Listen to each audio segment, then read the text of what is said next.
صدر کو تاحیات استثناء کیوں؟ کس چیز کا ڈر ہے؟ یہ ترامیم کون لے کے آیا؟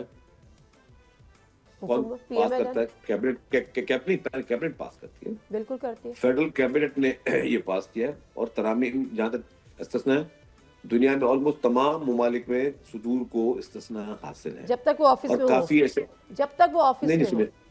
نہیں، میں ایسے بھی ممالک آپ کو بتا دوں گا جن میں لائف ٹائم استثناء بھی موجود ہے. اپنی مرضی کے پک اینڈ چوز کیوں کرتے ہیں کہ کوئی دنیا میں ایک ملک ہے وہاں پر یہ ہوتا ہے تو ہم نے یہ کر لیا. میں تو پوچھ رہی ہوں کیوں؟ پریزیڈنٹ کے آفس میں استثناء موجود ہے اور دنیا میں ایسے ممالک ہیں جن میں لائف ٹائم کے لیے استثناء موجود ہے. اب تیسری بات کا جواب دے دوں. کون سے ممالک ہیں؟ ذرا نام بھی بتا دیں مجھے.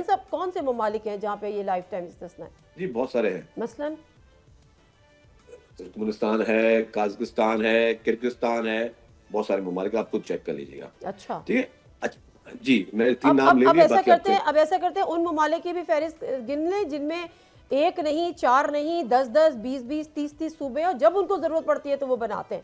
یہ اپنی لیکن آپ کو کیوں، میں یہ پوچھنا چاہ رہی ہوں کہ زرداری صاحب کو ضرورت کیوں پیش آئی استثناء کی؟ اس کے طریقہ موجود ہے نا آئین میں. سر ضرورت کیوں پیش آئی؟ طریقہ کرے اسمبلی میں ڈالے، کس نے منع کیا آپ کو؟ میں یہ پوچھ رہی ہوں ضرورت کیوں پیش آئی؟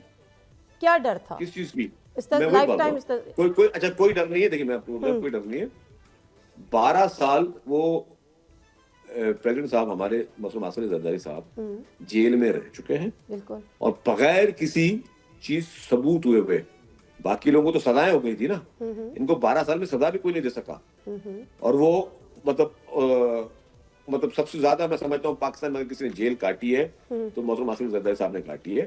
آج بھی انہوں نے اپنی کوئی خواہش ظاہر نہیں کی تھی کہ ہمیں کوئی لائف ٹائم استثناء چاہیے ہمیں یا اس طرح کی چیز چاہیے. وہ فیڈرل کیبنٹ منظور کر کے لے کے آئی اور وہ استثناء جو ہے وہ پریزیڈنٹ کی کرسی کو ہے، وہ محترم حسن زرداری صاحب کو نہیں ہے. سبسکرائب کریں اور بیل دبائیں تاکہ کوئی خبر رہ نہ جائے.